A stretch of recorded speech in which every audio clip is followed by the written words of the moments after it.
محمد صلاة تخرجني من ظلمات الوهم وتكرمني بنور الفهم وتوضح لي ما أشكل حتى يفهم إنك أنت تعلم ولا أعلم وإنك أنت علام الغيوب. اللهم صل وسلم وبارك على مولانا محمد وآله النور المذهب للنسيان بنوره في كل لمحة ونفس عدد ما وسع علم الله. اللهم صل على سيدنا محمد الفاتح لما أغلق والخاتم لما سبق ناصر الحق بالحق والهادي إلى صراطك المستقيم وعلى آله وصحبه حق قدره ومقداره العظيم. يا فتاح يا عليم يا فتاح يا عليم يا فتاح يا عليم افتح علينا فتوح العارفين. صلى الله على سيدنا محمد وعلى آله وسلم. الحمد لله رب العالمين. نويت التعلم والتعليم تذكر وتذكير النفع والانتفاع والإفادة والاستفادة والحسن وتمسك بكتاب الله وسنة رسوله والدعوة إلى الهدى والدلاء على الخير ابتغاء مرضات الله وقربه وثوابه سبحانه وتعالى. اشرح لي صدري ويسر لي أمري واحلل عقدة من لساني يفقهوا قولي. بسم الله الرحمن الرحيم.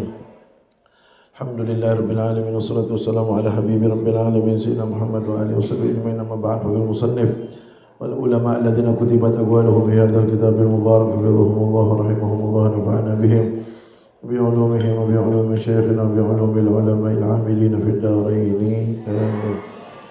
حقوق المسلم باب إدخال السرور على المسلم إلى قوله الثاني. روى ابن أبي الدنيا عن سيدنا جعفر بن محمد عن أبيه عن جده رضي الله عنه عن النبي صلى الله عليه وسلم أنه قال ما من مؤمن أدخل على مؤمن سرورا إلا خلق الله من ذلك السرور ملكا يعبد الله ويمجده ويوحده. فإذا صار المؤمن في لحده جاء السرور الذي أدخله عليه فيقول له أما تعرفني؟ فيقول من أنت؟ فيقول أنا السرور الذي أدخلتني على فلان. أنا اليوم أونس وحشتك وألقنك حجتك وأثبتك بالقول الثابت وأشهد بك مشهد القيامة وأشفع لك من ربك وأريك منزلك من الجنة. Diriwayatkan oleh Al-Imam Ibnu Abi Dunya yang sanadnya nyambung kepada Sayyidina Ja'far As-Sadiq bin Muhammad Al-Bagir. Sayyidina Ja'far As-Sadiq bin Muhammad Al-Bagir bin an abihi. Ya. Jadi Sayyidina Ja'far bin Muhammad, Sayyidina Ja'far As-Sadiq bin Muhammad Al-Bagir meriwayatkan dari ayahnya. Siapa ayahnya? Imam Muhammad Al-Bagir. An jaddihi. Kemudian dari jidnya. Siapa? Sayyidina Ali Zainal Abidin.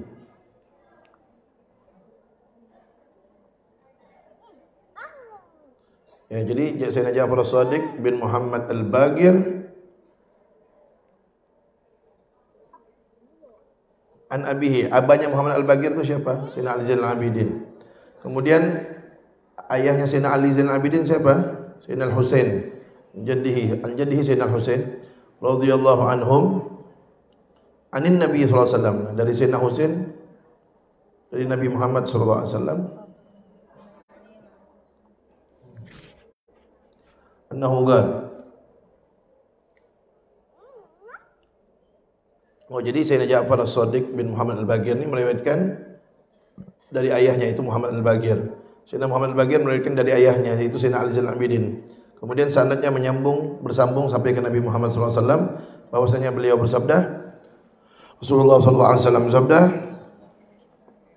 "Ma min mu'minin," tidaklah ada seorang yang beriman pun, adkhala ala mu'minin, yang mana dia memasukkan kepada orang yang beriman yang lain sururan, suatu kesenangan, illa kecuali khalaqallahu min dzalika surur, Allah ciptakan dari kesenangan itu malakan, satu malaikat ya'budullaha, yang menyembah Allah, malaikat itu, wa yumajjiduhu, dan malaikat itu mengagungkan Allah, wa yuwahhiduhu, dan mengesahkan Allah.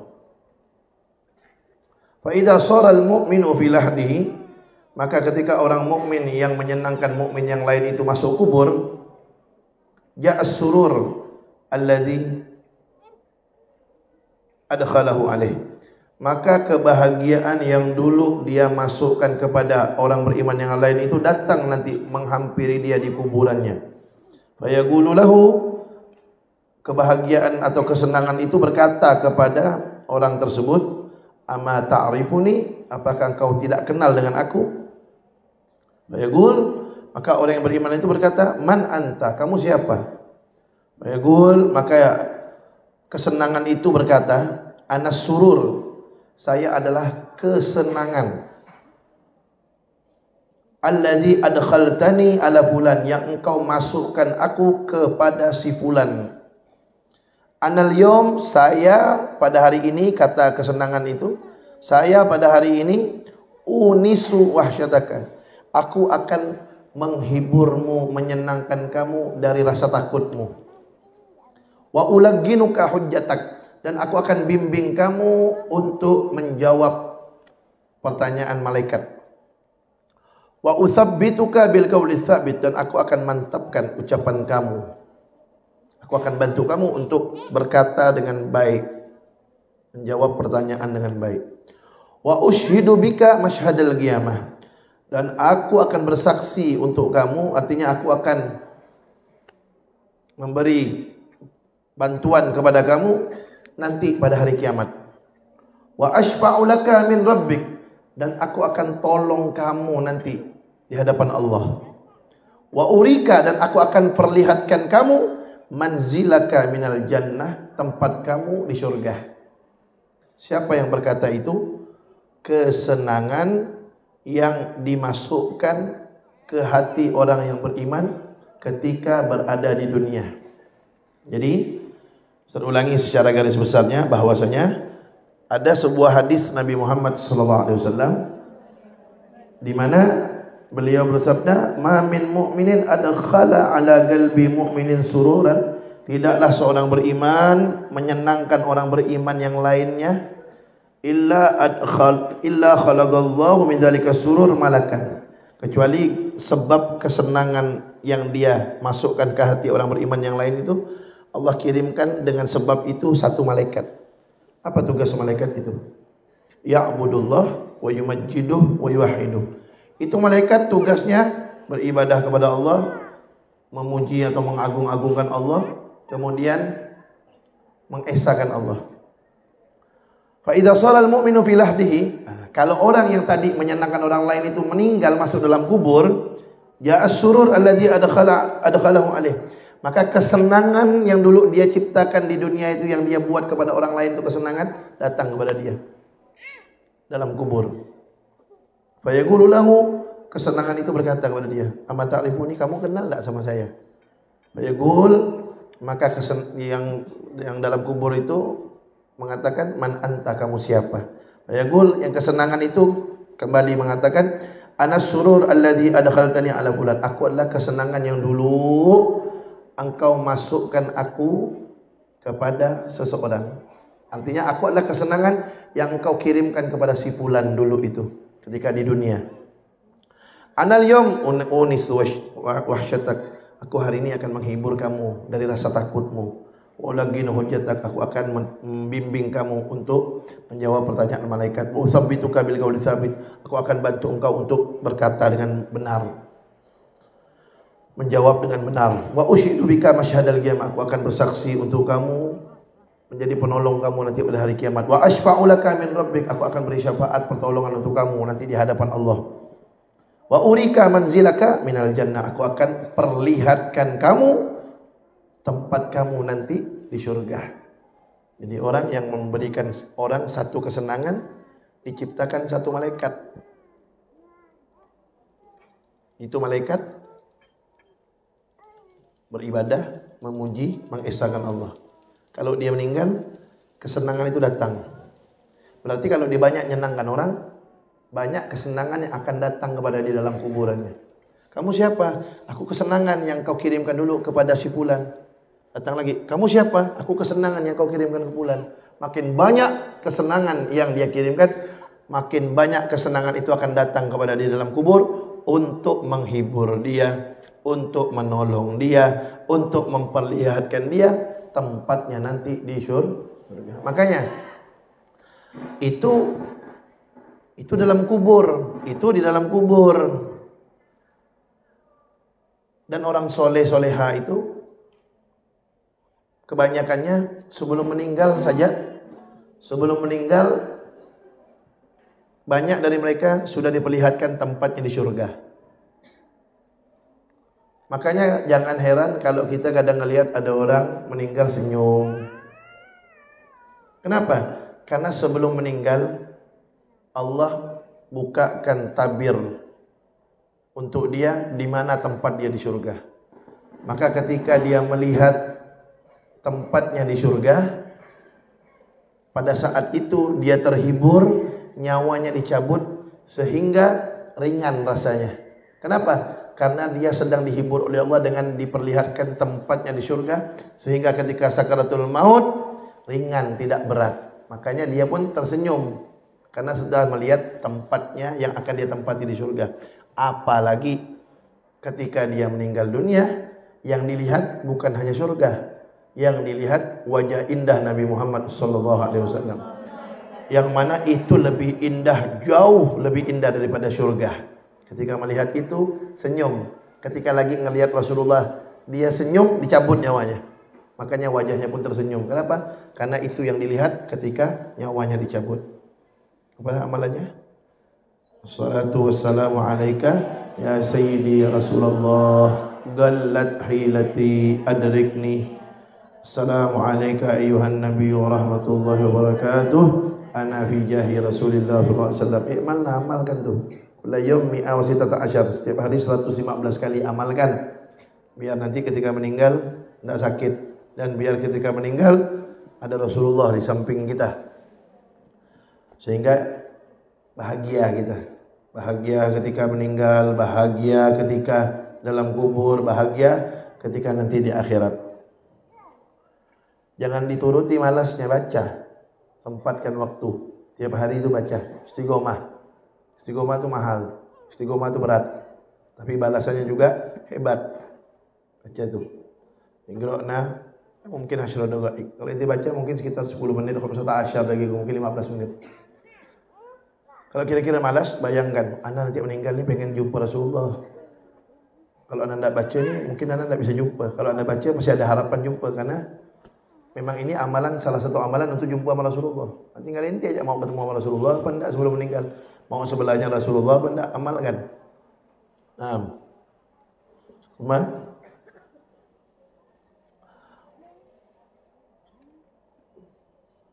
ini. Asalis, jabru khatiri muslimin afdal min as-salah fi jawfil Ka'bah. Kata Al-Habib Zain bin Smith, menyenangkan hati orang muslim itu lebih utama, lebih mulia dari solat di dalam Ka'bah. Solat di dalam Ka'bah itu pahalanya luar biasa.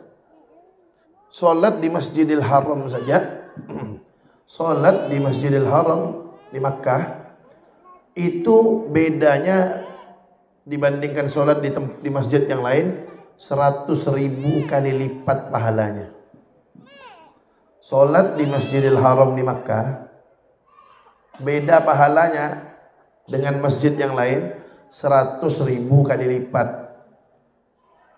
Itu ibadah di Masjidil Haram karena tempat mulia. Ya kalau berbuat dosa di situ, dilipatkan juga 100.000 kali lipat dosanya karena itu tempat mulia. Seperti bulan Ramadan, pahala dilipat gandakan. Dosa juga dilipat gandakan. Kenapa? Karena waktu mulia. Jadi tempat mulia, waktu mulia, pahala dilipat gandakan, dosa juga dilipat gandakan. Kalau solat di Masjidil Haram saja 100.000 kali lipat pahalanya, apalagi di dalam Ka'bah.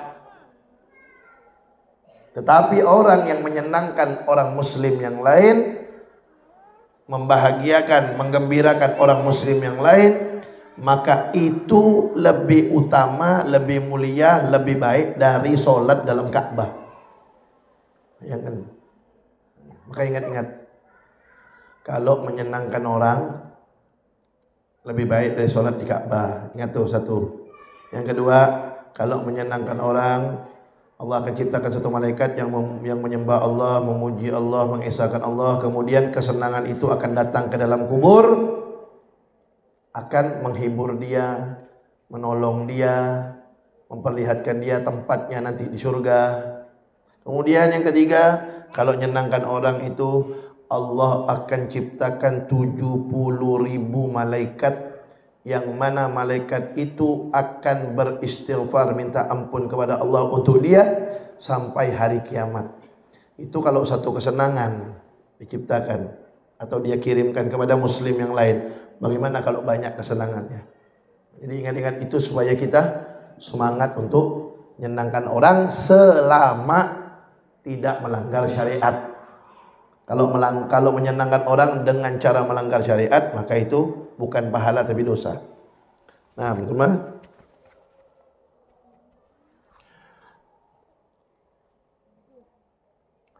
Al-khamis, Ar-rabi' an Ibnu Abbas radhiyallahu anhuma anna Rasulullah sallallahu alaihi wasallam qala inna ahabbal a'mali ila Allah ta'ala ba'dal fara'idhi idkhalus surur 'alal muslim. Rawahu Tabrani. Dari sahabat Abdullah bin Abbas radhiyallahu anhuma, sesungguhnya Rasulullah sallallahu alaihi wasallam bersabda, inna ahabbal a'mali ila Allah, sesungguhnya amalan yang paling dicintai oleh Allah Ta'ala, ba'dal fara'id, setelah ibadah-ibadah atau amalan-amalan yang wajib, idkhalus surur 'alal muslim, menyenangkan orang Islam. Jadi menyenangkan orang Islam, kata Rasulullah, adalah ibadah yang paling utama, paling mulia, paling baik setelah kewajiban-kewajiban. Wa idza kana hadza bil muslim, kalau ini didapatkan dengan menyenangkan orang muslim, fa kaifa biwalidayh, maka bagaimana kalau dia menyenangkan kedua orang tuanya? Jadi camkan baik-baik nih. Menyenangkan orang lain akan diciptakan 70.000 malaikat beristighfar untuk dia. Menyenangkan orang lain, nanti kesenangan itu akan datang kepada dia dalam kuburan untuk menyenangkan dia, menghibur dia, memperlihatkan dia tempat di surga dan lain-lain. Menyenangkan orang lain itu lebih utama dari sholat di dalam Ka'bah. Kemudian menyenangkan orang lain, orang Islam, adalah ibadah yang paling afdal setelah ibadah wajib. Itu kalau menyenangkan itu keutamaan-keutamaan tersebut, sebagian daripada menyenangkan orang lain itu keutamanya seperti itu. Itu kalau menyenangkan orang muslim yang lain. Apalagi kalau yang disenangkan itu orang tua sendiri. Fa idza ta'arada mathalan baina fi'lir rawatib wa idkhalis surur 'alal muslim yuqaddamu tsani, maka jika berpapasan antara melaksanakan solat sunnah qabliyah ba'diyah, pada saat itu ente mau solat sunnah qabliyah ba'diyah, tahu-tahu ada perbuatan yang kalau ente lakukan bisa menyenangkan orang lain, mana yang didahulukan? Yuqaddamu tsani, dahulukan yang kedua. Apa itu? Senangkan orang lain. Rawatib, ya rawatib itu qabliyah ba'diyah itu 5 solat yang tidak pernah ditinggalkan Nabi. 2 rakaat sebelum subuh, 2 rakaat sebelum zuhur, 2 rakaat setelah zuhur, 2 rakaat setelah maghrib, 2 rakaat setelah isya. Itu namanya ar-rawatib al-muakkadah. Rawatib yang tak pernah ditinggalkan Rasulullah baik dalam keadaan bepergian atau tidak. Ambil mar. Bilyamin mar. Atlub. Aguman ada. Aguman punya siapa nih kue ulang tahun?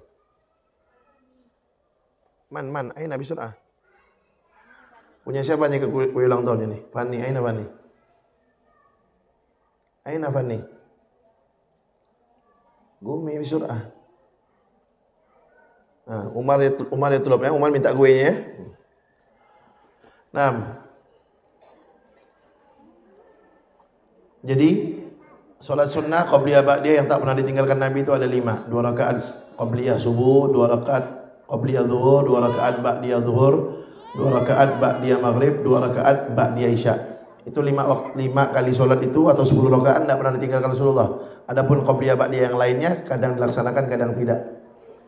Nah, kalau ketika kita mau melaksanakan solat qabliyah ba'diyah, tahu-tahu ada orang minta tolong. Kalau kita tolong dia atau kalau kita sampaikan hajat dia senang. Mana yang dahulu kan? Senangkan orang itu. Itu lebih afdal, lebih utama, lebih mulia, lebih baik daripada solat sunnah qabliyah ba'diyah. Apalagi ente bisa dua-duanya. Apalagi kalau kita bisa lakukan dua-duanya, bisa lakukan qabliyah ba'diyah, bisa juga nyenangkan dia. Maka itu jauh lebih baik. Misalnya minta tolong, boleh tak sebentar saya solat 2 rakaat ba'diyah? Oh iya, enggak apa-apa. Solat dulu. Solat tolong dia. Jadi dapat dua-duanya. Kalau bilang tak bisa nih harus sekarang, ya udah tolong dia. Jangan bilang oh tak bisa, saya harus qabliyah ba'diyah nih. Salah. Tolong aja dia. Kalau tak bisa diundur langsung tolong. Kalau bisa masih solat dulu. Dia dapat solat, dapat juga nyenangkan orang. Tuh, bayangkan tuh. Nyenangkan orang aja seperti itu pahalanya. Bagaimana kalau nyenangkan orang tua? Bagaimana kalau kebahagiaan, kesenangan itu dikirimkan, dimasukkan ke dalam hati orang tua? Ini kadang-kadang ada orang lain disenangkan, orang tuanya tidak disenangkan. Banyak tuh zaman sekarang. Kalau sama temannya loyal, kalau sama temannya care, sama orang tuanya core. Ya. Sama temannya, oh luar biasa, ngomong tuh senyum, tutur katanya diperbagus, sopan santun, loyal, dermawan dengan temannya, jamin temannya makan. Sama teman luar biasa. Sama orang tua enggak begitu. Sama orang tua muka masam. Sama orang tua ngomong kurang ajar. Sama orang tua pelit perhitungan. Tahu enggak orang yang macam itu tuh? Orang yang seperti itu tidak ada gunanya amal baiknya. Tidak diterima sama Allah SWT. Baik sama orang lain, tidak baik sama orang tua, amal baiknya tidak diterima, sia-sia. Tidak ada manfaatnya. Orang tua dulu dahulukan. Kalau sama orang lain baik, sama orang tua harus lebih baik. Sama orang lain dermawan, sama orang tua harus lebih dermawan. Kalau tidak, apalagi tidak baik sama orang tua, jangan harap amalnya diterima sama Allah. Ustazah ini datang, pergi. Hubabah ini datang, pergi. Sama orang tua tidak seperti itu. Ente tahu tak? Orang tua itu lebih tinggi derajatnya daripada wali kutub. Bukan wali biasa. Wali kutub rajanya para wali. Kalau dibandingkan orang tua, lebih tinggi derajatnya orang tua. Doa orang tua mengalahkan doanya wali-wali kutub. Makanya bingung kalau ada orang, wali sana datang, orang soleh datang, solehah datang, orang tuanya dibiarkan. Itu namanya orang melakukan kebaikan tanpa ilmu. Datang sama orang wali itu bagus, datang sama orang soleh bagus, tapi yang lebih bagus lagi sama orang tua. Nanti datang sama orang soleh, solehah bagus, tak doa bagus, tapi jangan nomor dua kan orang tua ente. Karena itu lebih hebat daripada wali kutub sekalipun. Nah, kemudian qala alaihi salatu wassalam, inna fil jannati daran yuqalu laha darul farah la yadkhuluha illa man farraha as-sibyan. Rasulullah sallallahu alaihi wasallam bersabda, Inna fil jannati daran yuqalu laha darul farah la yadkhuluha illa man farahas sibyan. Sesungguhnya di surga itu ada suatu tempat, suatu rumah, yang mana rumah itu atau tempat itu dinamakan rumah kesenangan atau tempat kesenangan. La yadkhuluha illa man farahas sibyan. Tidak bisa masuk ke tempat itu kecuali orang-orang yang menyenangkan anak kecil. Jadi di surga itu ada tempat khusus namanya Darul Farah. Tempat kesenangan. Itu tempat kesenangan khusus yang bisa masuk ke situ orang-orang yang ketika di dunia suka menyenangkan anak kecil. Nah, jadi orang yang suka menyenangkan anak kecil itu dapat tempat khusus nanti di akhirat. Tempatnya namanya Darul Farah, tempat kesenangan. Menyenangkan anak kecil ya. Yang penting selama menyenangkan anak kecil itu tidak membahayakan dia. Jangan menyenangkan anak kecil membahayakan dia. Minta motor, kasih motor, umur baru 7 tahun. Itu namanya membahayakan.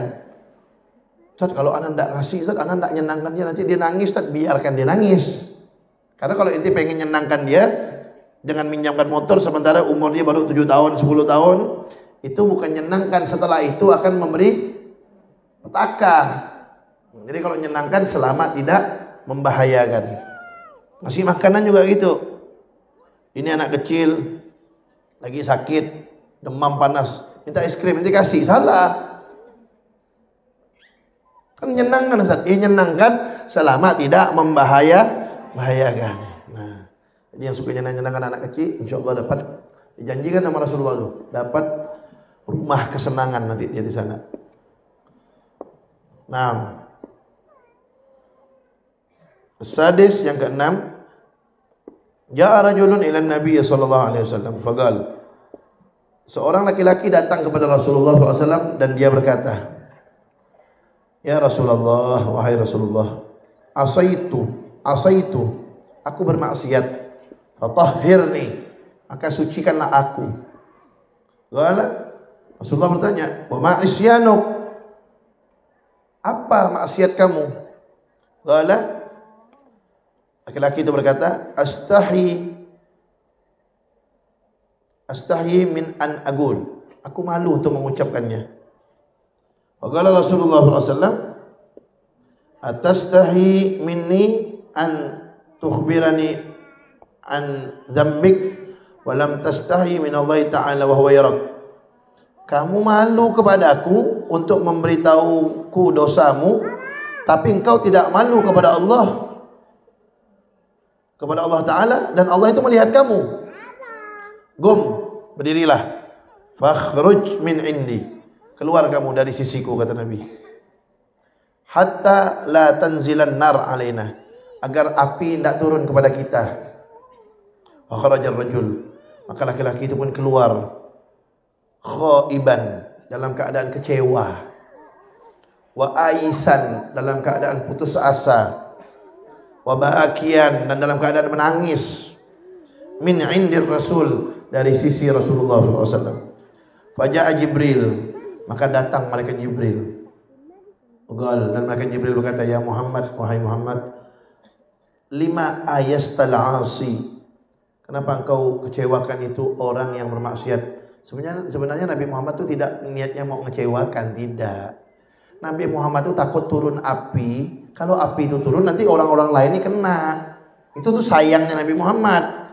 Sayangnya Nabi Muhammad agar orang-orang tidak kena api.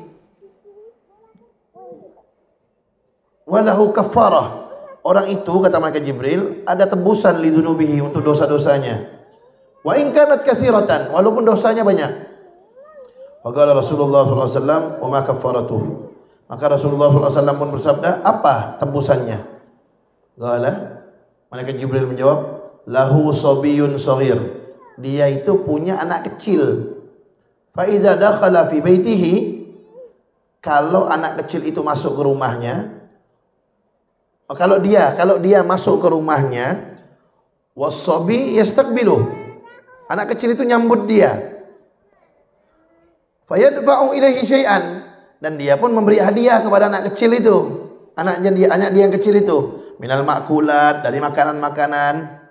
Jadi dia itu punya anak kecil di rumah. Setiap dia datang itu anak kecilnya nyambut abah, abah gitu.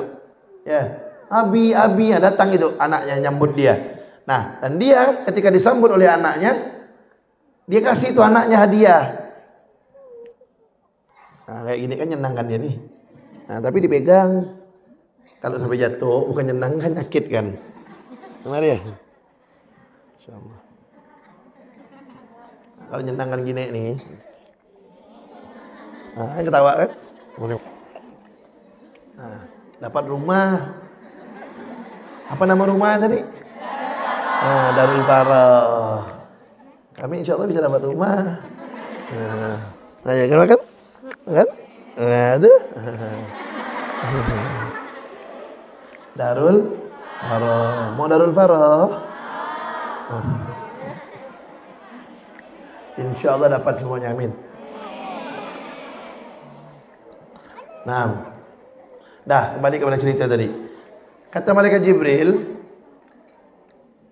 dia itu punya anak kecil di rumahnya. Kalau dia datang ke rumah, anak kecil itu nyambut dia dan dia kasih hadiah, apa makanan, au ma yafrahu bihi, atau sesuatu yang anak kecil itu senang dengan pemberian itu. Jadi dia beri sesuatu yang menyenangkan anak kecil. Fa idza farihas sabi, maka jika anak kecil itu senang, yakunu kafarah li dzambihi, maka itu menjadi tebusan untuk dosanya. Jadi salah satu penebus dosa adalah menyenangkan anak kecil. Bayangkan, menyenangkan anak kecil bisa nebus dosa. Menyenangkan anak kecil dapat rumah Darul Farah. Insyaallah. Alhamdulillah. Kalau tak belajar kan tak tahu gitu kan. Kadang-kadang kalau tak belajar gini nih, nengok-nengok budak kecil risau kadang-kadang. Apalagi kalau nengok budak kecil kan udahlah. Nah, tapi dengan kita belajar gini kan, nengok budak kecil senang kan. Si dia hadiah, senang, Darul Farah. Nah, nyusahkan budak kecil. Kalau nyusahkan budak kecil, apa? Nyusahkan budak kecil, tidak nyenangkan budak kecil. Kecuali kalau untuk mendidik ya. Kalau untuk mendidik, tidak apa-apa. Tapi kalau sikit-sikit nyusahkan budak kecil, sikit-sikit budak kecil lewat tarik pipinya, itu bukan nyenangkan, itu nyenangkan ente, nyusahkan dia. Budak kecil lewat disakatnya, jelek, jelek, buruk, buruk. Nangis budak kecil itu kan. Begitu ketika dia bilang begitu tuh. Nah, ketika dia ngolok atau ngejek atau ganggu anak kecil tuh, anak kecil tuh nangis, nangis kan. Wah, dia senang, nangis. Nangis gak kau akhirnya ya? Nangis kau. Puas hati aku. Ente senang, dianya tak senang. Hati-hati. Yang menyenangkan anak kecil dapat Darul Farah, yang tak menyenangkan hati-hati, musibah. Nauzubillah. Janganlah menyenangkan diri sendiri, nyakitkan orang. Jangan menyenangkan sendiri, nyakitkan orang, apalagi anak kecil. Sekiranya bagaimana ente senang, dia pun senang. Jangan sampai ente senang, dia tak senang, dia nangis, apa yang sampai nangis bukan? Apalagi sampai lapor sama abah Umi, Umi, kata dia kan, abah, udahlah Umi, abah ni palak pusing, lagi galau, lagi pusing, atau lagi capek, lagi istirahat, nangis anaknya, ngapa? Kokok tu kan? Udah ente nyusahkan budak kecil tu, nyusahkan orang tua lagi, double dosa ente. Ya, kalau udah ganggu anak kecil tu, anak kecil susah, orang yang ngurus anak kecil tu pun jadi susah ente buatkan. Makanya senang kan. Ajak, Cat macam mana anak nyenangkan, Cat duit tak ada, nak kasih dia makanan tak ada. Udah tak, minimal ente bergurau sama dia. Tak bisa, Cat, anak tak bisa bergurau. Minimal jangan ganggu. Minimal dia jangan ngacau dia. Kadang-kadang dia nak nyenangkan budak kecil salah cara. Ambil budak kecil lambung-lambung. Itu bahaya, bukan menyenangkan, membahayakan. Nah, harus pakai ilmu. Macam mana menyenangkan dia sampai tidak tersakiti. Nah,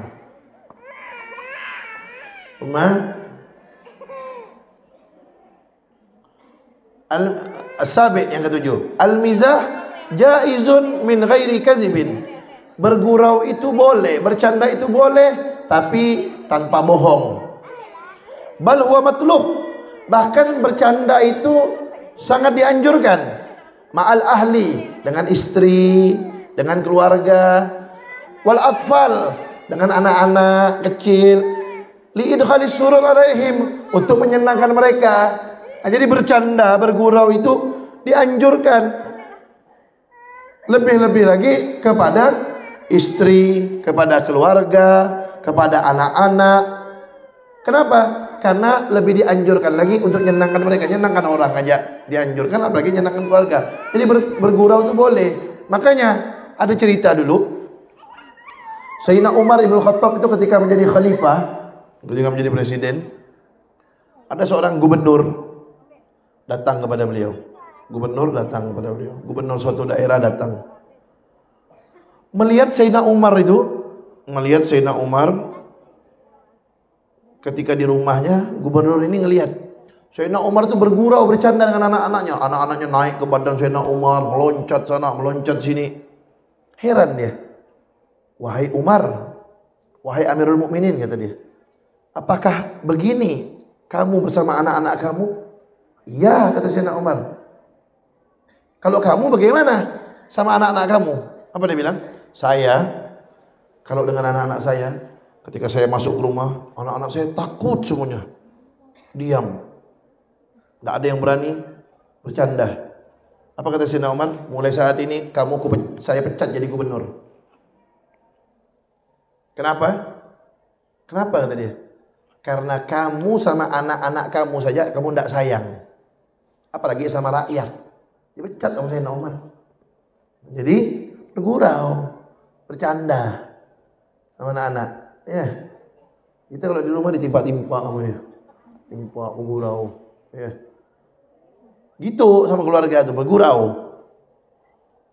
Sama orang lain aja menyenangkan, apalagi sama keluarga. Makanya kalau Ustaz udah bilang, kalau sama keluarga, apalagi sama pasangan, jangan jaim. Sama pasangan, jangan. Siapa yang mulai menyenangkan dulu, dia yang dapat pahala. Siapa yang mulai gembirakan dulu, dia dapat pahala. Siapa yang mulai bergurau, bercanda duluan, dia dulu yang dapat pahala. Misalnya ada suami, Bang, aku tengok makin ganteng muka kau ni, Bang. Benar lah dia. Iya, Bang. Kan senang suami. Nyenangkan orang aja, nyenangkan orang. Jadi itu apa pahalanya? Lebih baik daripada solat di dalam Ka'bah. Diciptakan 70.000 malaikat yang akan istighfar kepada Allah untuk dia sampai hari kiamat. Akan datang kebahagiaan itu dalam kuburannya, menghibur dia dan seterusnya. Ya kan? Apalagi dari itu? Lebih ibadah yang paling afdal setelah ibadah yang wajib. Itu kalau menyenangkan orang, apalagi suami sendiri. Begitu juga sebaliknya. Suami menyenangkan istri. Itu semuanya bisa terjadi. Insya Allah kemungkinan besar itu pasti akan terjadi kalau dilandasi dengan ilmu agama. Kalau tidak dilandasi ilmu agama, masing-masing nanti egois. Masing-masing egois. Mentang-mentang dia cantik, mentang-mentang suami ganteng, mentang-mentang yang banyak duit, mentang-mentang. Akhirnya dia merasa, tak mau, dia dulu lah. Nah, akhirnya begitu. Karena kenapa? Tidak tahu nih keutamaannya. Nah, dengan kita mengetahui keutamaan ini, maka kita akan melakukannya. Tidak ada istilahnya gengsi. Untuk apa kita gengsi dalam kebaikan? Toh kita hidup di dunia pun sebentar. Kita meninggal, kebaikan yang ikut, gengsi tinggal. Emang gengsi ikut? Tinggal. Gengsi yang membuat kita jauh dari kebaikan tinggal. Kebaikan yang kita lakukan itu yang akan masuk bersama kita dalam kuburan dan sampai kepada hari akhirat nantinya. Ingat tuh, jangan gengsi-gengsi ya, jangan jaim-jaim. Kalau itu mau disayang sama suami nanti, jangan jaim sama suami.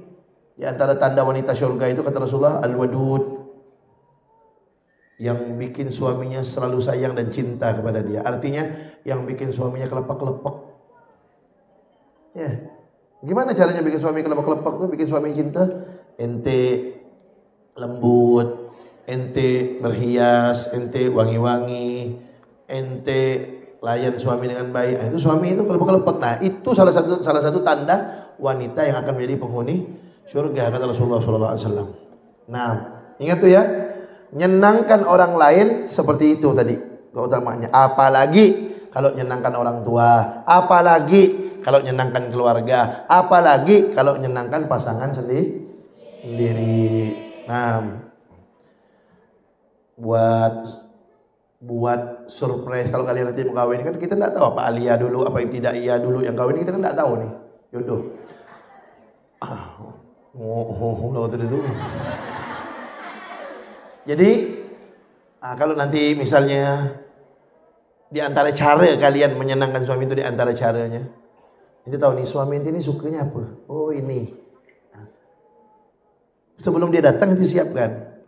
Ketika dia datang barang itu udah ada tanpa dia minta. Wah itu sangat menyenangkan hati. Sangat menyenangkan hati suami. Dapat inti itu keutamaan-keutamaan semua dari itu. Bahkan lebih dari itu. Kenapa lebih?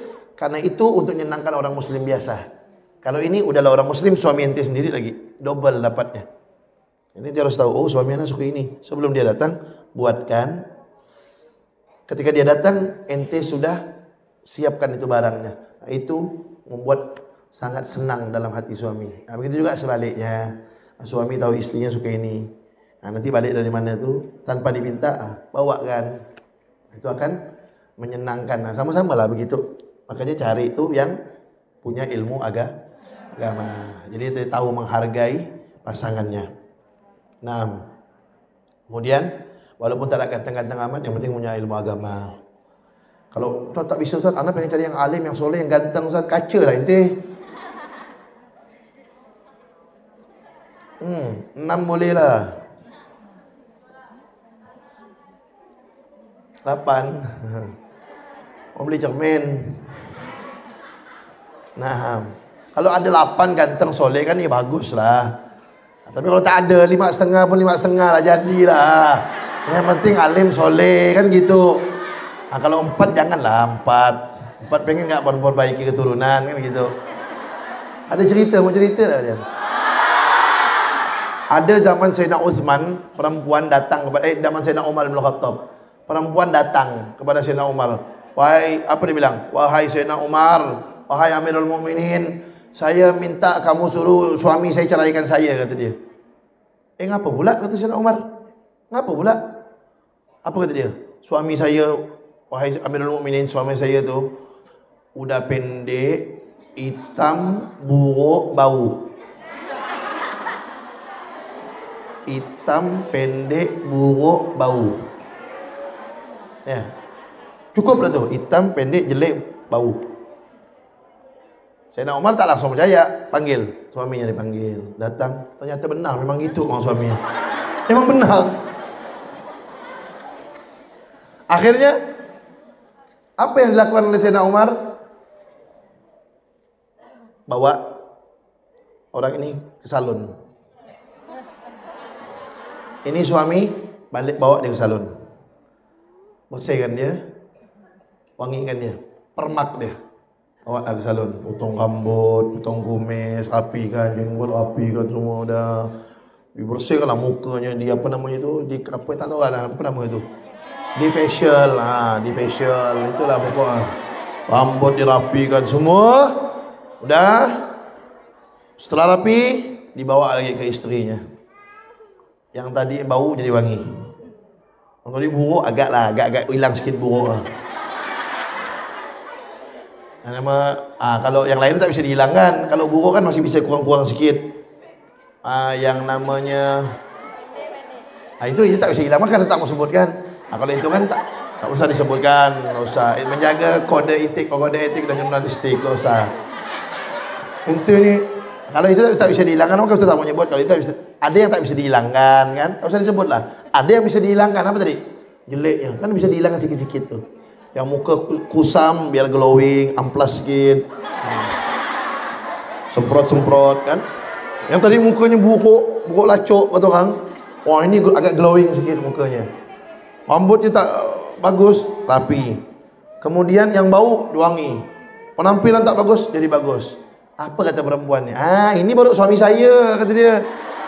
Terus mau cerai tak jadilah, kata dia. Artinya apa?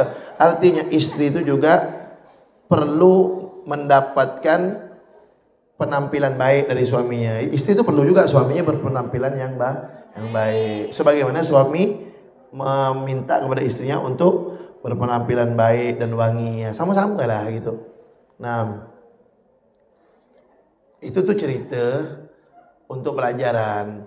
Nah, nanti ketika kalian berkeluarga tuh, kalian ceritakan sama suaminya, cerita. Ini cerita untuk kalian ceritakan sama suami, bang, sayang, dulu kami tuh belajar di pondok tuh, bahwasanya, ceritakan kayak tadi tuh. Jadi artinya, abang kan mau nih saya wangi, siap bang. Tapi duit tak ada, memang beli kan minyak wangi bang. Bang, abang pengen muka kami glowing nggak bang? Tolonglah bang belikan bang. Abang pengen kami nih anu ke bang, belikan bang, gitu. Terus bang, kalau abang sudah pengen kami begitu, kami pun pengen gak dari abang begitu. Seperti Sayyidina Umar bang, ceritanya. Itu pelajaran, artinya istri pun pengen gak suaminya seperti itu. Nah, udah cerita begini tadi ngantuk pun ya. Biasa. Nah,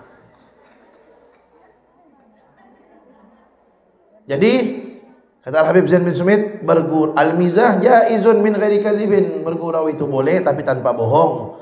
Bal huwa matlubun, bahkan itu sangat dianjurkan. Ma'al ahli, bersama istri, keluarga, wal atfal, anak-anak kecil. Diidkhalis surur alaihim, untuk membahagiakan, menyenangkan mereka. Wallahu a'lam.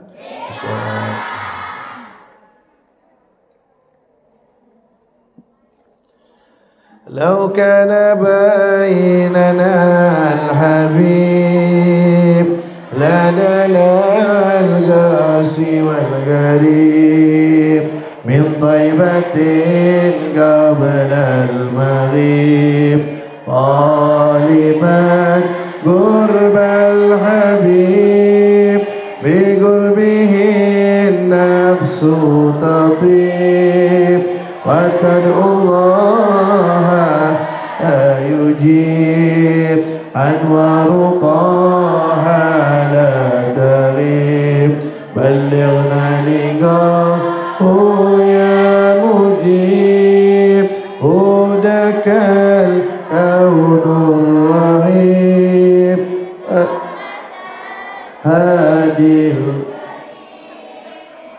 حديثك النهر العذيب جوارك حسن الرطيب فدتك روحي يا حبيب محمد مكرم الغريب به روح تطيب يا رحمة للعالمين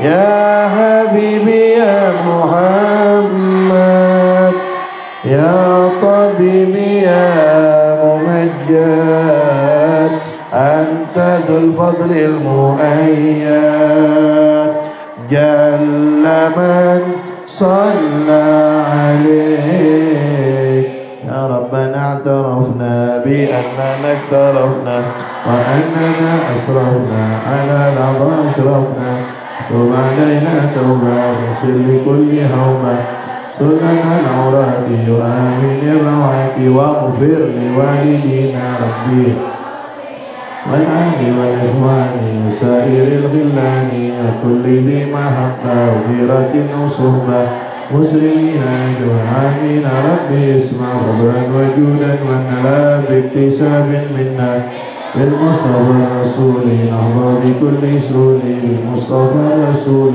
نحظى بالمصطفى الرسول نحظى بكل سور صلى وسلم ربي عليه أنت الحب وآله عدد طش الصوم والحمد لله بالودي والتناهي عمدا كثيرا دائم محبة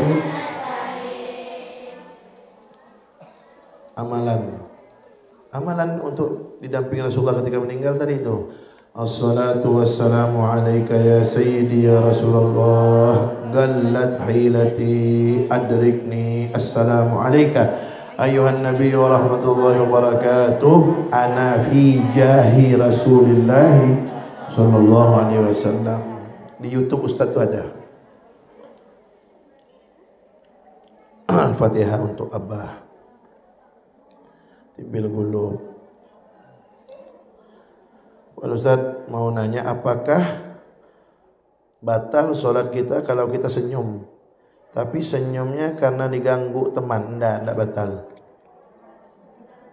Yang penting jangan mengeluarkan suara atau dua huruf. Kalau mengeluarkan dua huruf sengaja batal.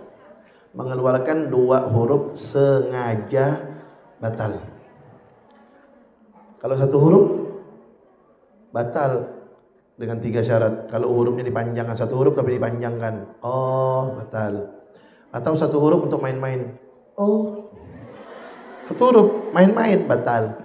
Atau satu huruf tapi ada artinya, seperti qi, jagalah, itu juga batal. Satu huruf kena ada artinya.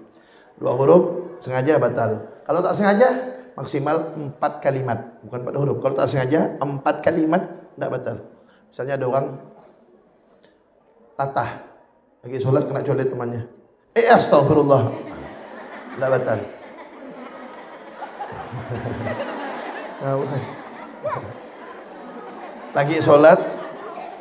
lagi sholat misalnya tikus lewat di bawahnya, tikus, tidak batal.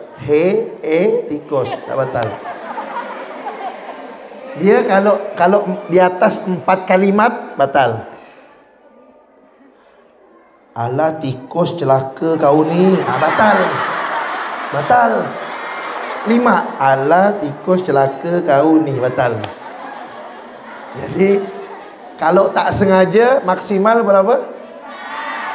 4 kalimat. Kalau tak sengaja maksimal 4 kalimat. Kalau lebih batal. Tapi kalau sengaja 2 huruf aja batal. Nah, kalau satu huruf dipanjangkan atau punya arti atau niat main-main batal. Tapi kalau senyum enggak.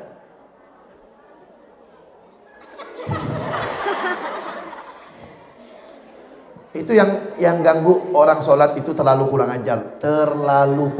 Kenapa? Ini orang lagi ngadap Allah, dia gurau. Ada santriwati lagi ngadap mudir, lagi ngomong serius dengan mudir, diganggu, dicolet-colet. Kurang ajar itu. Apa lagi ngadap Allah? Bukan tempatnya bergurau.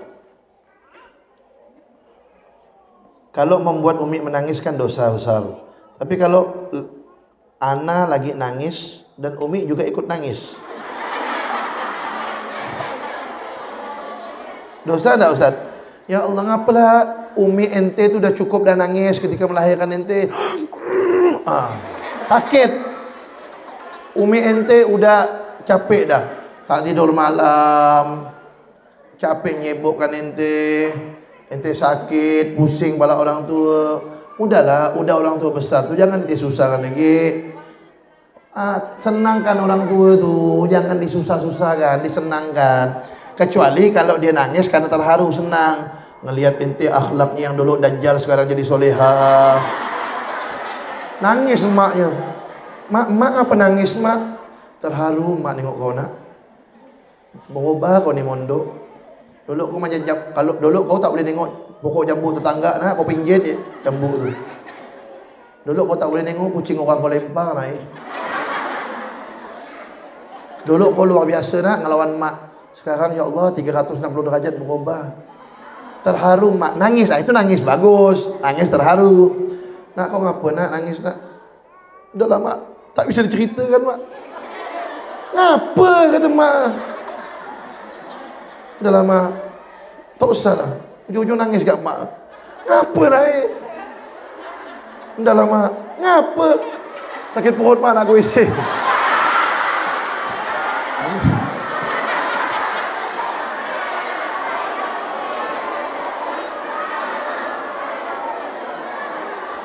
Ustaz, benarkah kalau ada orang yang sombong kita balas dengan sombong itu sedekah? Benar. At-takabbur 'alal mutakabbir sedekah. Sombong kepada orang yang sombong itu sedekah. Tapi ada tapinya. Tapi tak boleh sampai tak bertegur sapa lebih dari 3 hari. Kalau urusan dunia. Afwan, doa.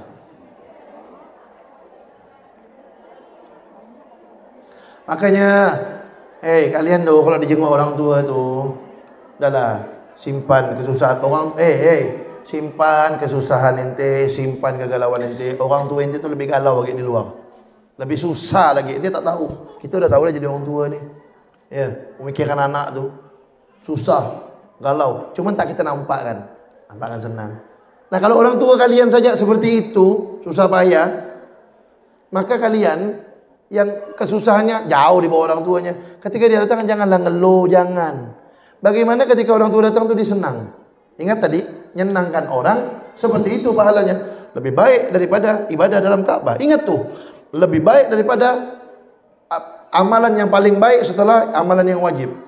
Akan dikirimkan 70.000 malaikat akan minta ampun untuk dia kepada Allah, dan akan didatangi oleh kebahagiaan dalam kuburnya. Itu kalau nyenangkan orang, apalagi nyenangkan orang tua. Maka mulai sekarang nih, nanti udah baca nih bab tentang nyenangkan orang lain, apalagi orang tua. Tadi disebutkan, apalagi orang tua. Maka mulai sekarang orang tua datang, senangkan, gembirakan dia. Gembirakan. Ustaz, anak lagi masalah. Yang namanya orang tu semua hidup di atas dunia ini semua punya masalah. Semua punya masalah. Hanya saja ada orang yang lebay, sikit-sikit cerita, sikit-sikit cerita, sikit-sikit update status, sikit-sikit macam dia punya masalah. Orang lain tak ada. Orang hidup di dunia semua punya masalah. Cuman orang tak kuasa cerita.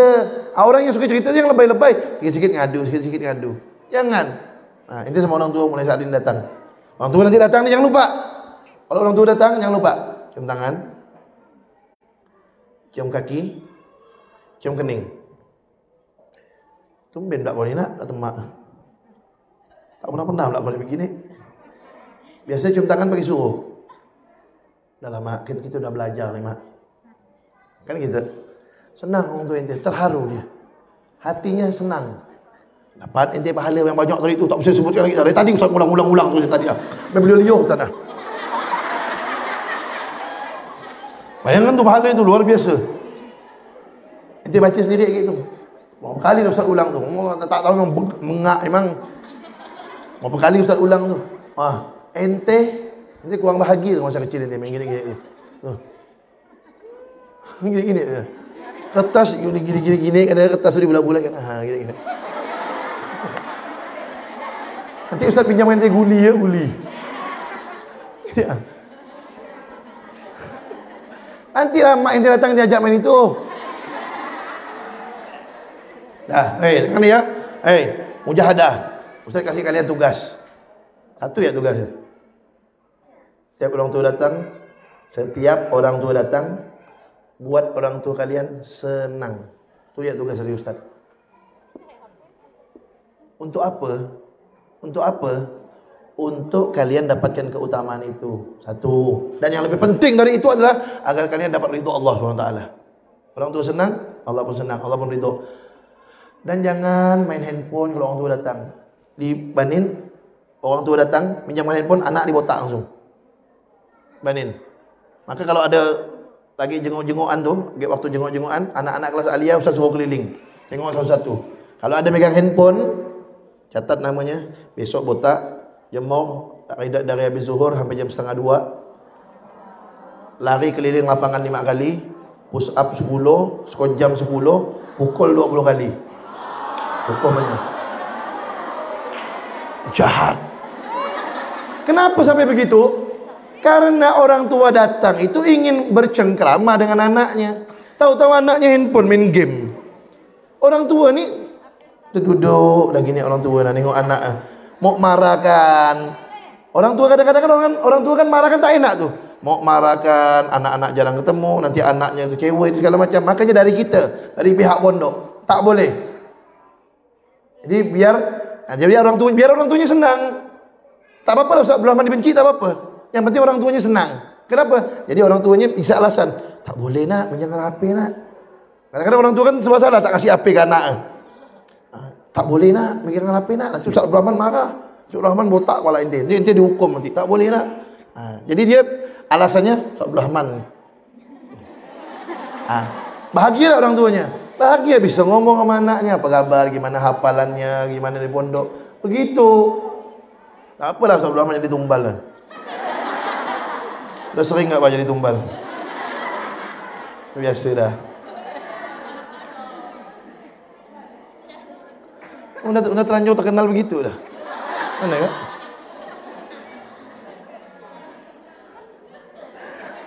Nah, makanya jangan lihat dari casing. Durian tuh casingnya menyeramkan, dalamnya merindukan.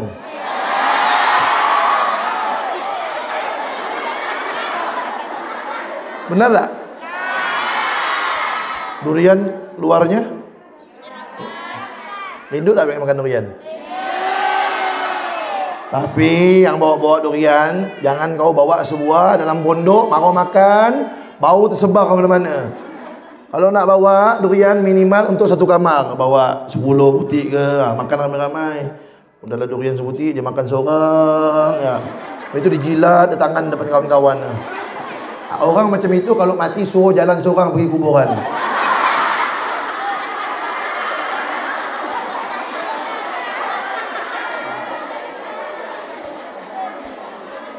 Ustaz, kalau saking baiknya kita menyenangkan orang, kita dimanfaatkan oleh orang itu, cemana itu Ustaz? Wah, cemana pertanyaannya? Pontianak. Kita baik sama orang, dia manfaatkan kebaikan kita, tak apa-apa. Yang penting jangan dia manfaatkan kebaikan kita untuk maksiat, untuk melanggar perintah Allah. Tak apa-apa. Ada pernah dicerita Sayyidina Abdullah bin Umar apa Sayyidina Imam Hasan Basri gitu. Dia punya budak banyak, punya budak zaman dulu kan, budak banyak. Budak kan bisa jual beli kan. Bukan budak-budak Pontianak. Budak zaman dulu. Jadi ada di antara budaknya tuh rajin ke masjid. Olat. Agar apa? Agar dimerdekakan. Orang-orang lapor sama beliau. Wahai imam, itu budak kau tu burak-burak tu, semua tu burak-burak tu ke masjid tu, burak-burak solat tu. Agar kamu merdekakan dia. Apa dia bilang? Tak apalah. Dia menipu saya dengan cara seperti itu, saya tidak apa-apa, tertipu karena Allah Subhanahu Wa Taala, kata dia. Nah, itu artinya kebaikan dia dimanfaatkan, tidak apa-apa. Yang penting tidak melanggar perintah Allah. Apalagi dia nipunya, apalagi orang itu tidak tahu jadi nipu apa enggak, tapi laporan seperti itu. Apalagi dia dengan cara beribadah kepada Allah. Nah,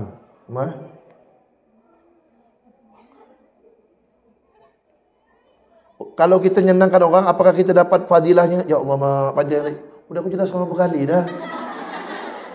Oh ni kalau belajar bawa gala-gala, tahu gala-gala tak?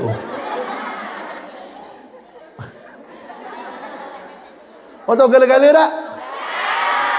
Gala-gala tu kalau orang buat kapal-kapal, kan kapal kayu tu, kan kapal kayu kan kayu disusun, biar tak bocor, dikasih gala-gala nama. Itu biar air tak keluar, biar kapal tak bocor. Kau kalau belajar, ente kalau belajar, ambil gala-gala, tutup telinga kiri, tutup. Jadi masuk kanan, tak ada keluar dari kiri, tak ada sumbat sini. Tadi Ustaz jelaskan tu, sampai berbuih-buih pula Ustaz. Kau ke mana? Kita dapat tak fadilah Ustaz? Yang tadi tu apa pelajaran tu?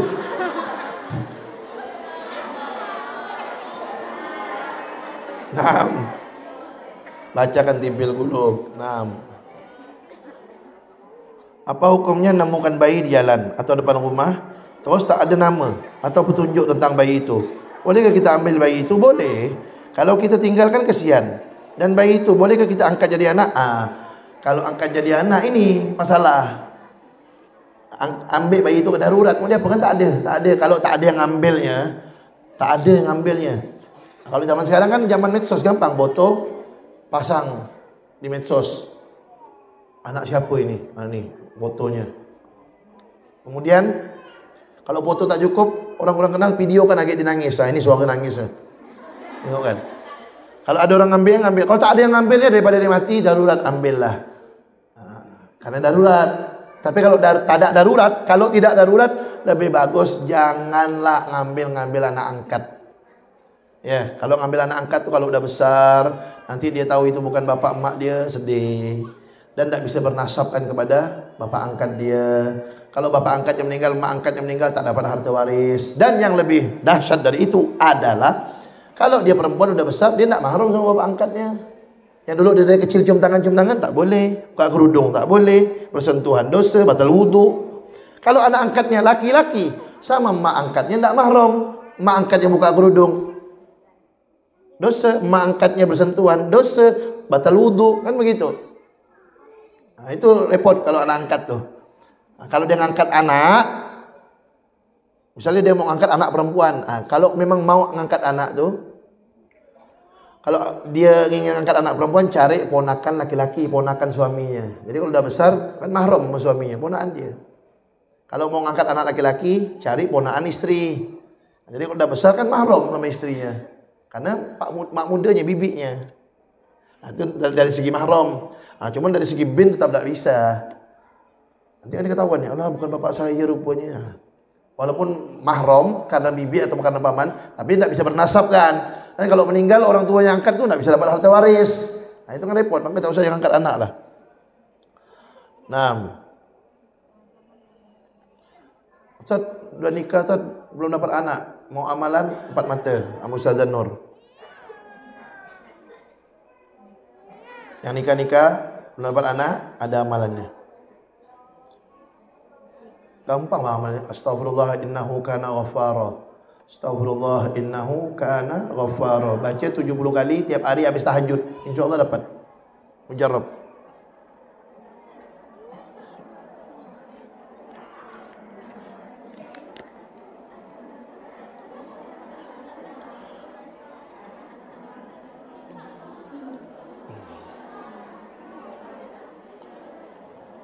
Yang minta-minta Fatihah ni untuk datuk, nenek apa ni yang udah meninggal puluhan tahun apa jangan kau kirim sini. Yang baru-baru meninggal 2 hari, 3 hari yang lalu, sepekan, misal tahlil 7 hari, tahlil 40 hari belum dibaca kan tak apa. Jangan yang udah berapa tahun nanti kirimkan lagi. Oh kirimkan datuk nenek semua ni sampai bila kita baca. Waalaikumsalam Ustaz, kalau kita puasa pergi apa ni? Pagi puasa pagi pakai Listerine, kumur-kumur boleh ke Ustaz? Boleh, yang penting botol Listerine jangan kau telan.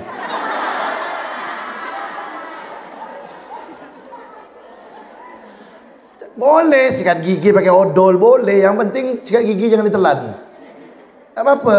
Yang penting habis sikat gigi, habis kumur-kumur pakai Listerine, habis itu bekas-bekasnya tuh dibuang. Kalau masih ada rasa-rasanya dibuang, jangan ditelan. Air liur tuh, air ludah tuh boleh ditelan kalau tak bercampur dengan makanan, air, darah dan lain-lainnya. Murni, kalau air liur murni, itu boleh ditelan. Air ludah murni boleh telan. Tapi kalau air liur habis bangun tidur yang ada di sini itu, itu tak boleh telan. Jangan kau gini kan. Gitu dia. Dah basi dah. Gitu dia.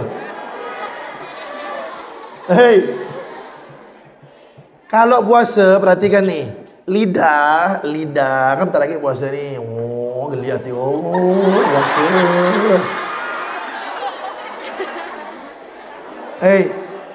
Bentar lagi kan puasa ni.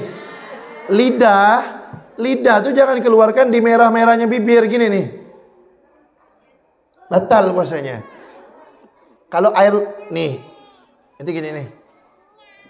Habis itu air ludahnya ditelan. Batal karena ini bagian luar. Apalagi kalau di bibir ada debu, ada apa. Kan kita tak tahu dia berjalan, ada debu-debu. Nanti gini nih. Biasanya kan orang gitu tuh puasa tuh. Bibir kering. Ditelan, batal. Jadi lidah tuh jangan keluar sampai di merah-merahnya bibirnya. Kalau dalam-dalam sini, enggak apa-apa. Jangan sampai keluar di luar nih.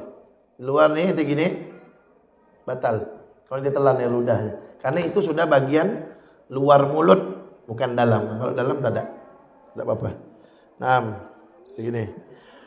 Bismillahirrahmanirrahim. Al-Fatihah ila hadratin Nabiyil Mustafa Sayyidina Muhammad sallallahu alaihi wasallam. Thumma ila arwah abai wa ikhwanihi min al-anbiya wa rusulihi wa sahabati wa tabi'ihim bi ihsan ila yaumil Sayyidina Imamil Muhajir Allah Ahmad bin Isa wa Sayyidina Muqaddam Muhammad bin Ali Ba'alawi wa usuli ma qurima jami'i sadatina al-Ba'alawi. Thumma ila arwah min syarif Hafsah bin Umar al-Qadri وحامل حبيب عمر بن ابي بكر المطاف بن حبيب حسن احمد بهار بن احمد علوي الملك جميع مشايخنا وصولي وفرد بن حبيب حسين بن احمد القدري ابي عبد الرحمن بن حسين القدري وحيد والحبيب عيدوس بن عبد الرحمن عيدوس ثم الى والحبيب صالح بن حداد بن مصطفى بن صلاح بن زيدهما ثم الى روح شريف راضي بن عبد الرحمن البيتي ثم الى روح حجي انور تيبون ثم الى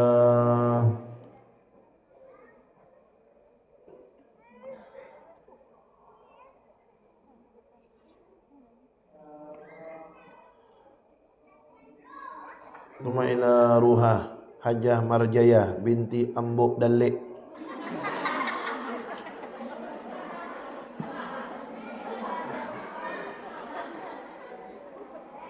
Thumma ila ruh Syarif Ahmad bin Umar Al-Ghadri. Anallaha thumma ila arwah udhkurna wa takunna.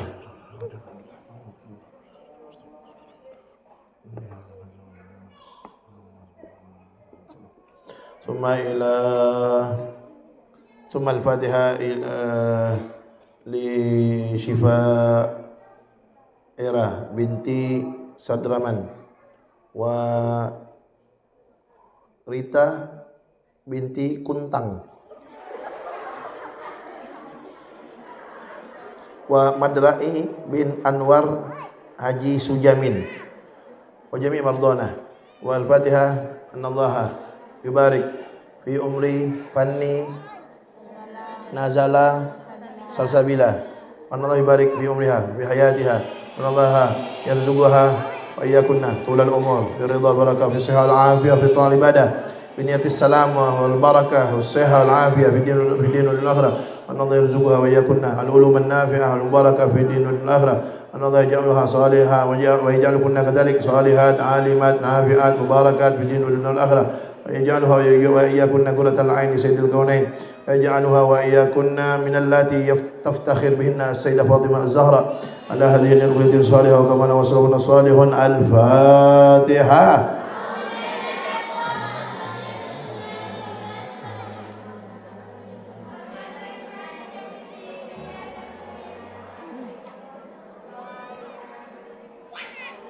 Bismillahirrahmanirrahim. Subhanakallahumma bihamdik asyhadu an la ilaha illa anta astaghfiruka wa atubu ilaik. Assalamualaikum warahmatullahi wabarakatuh.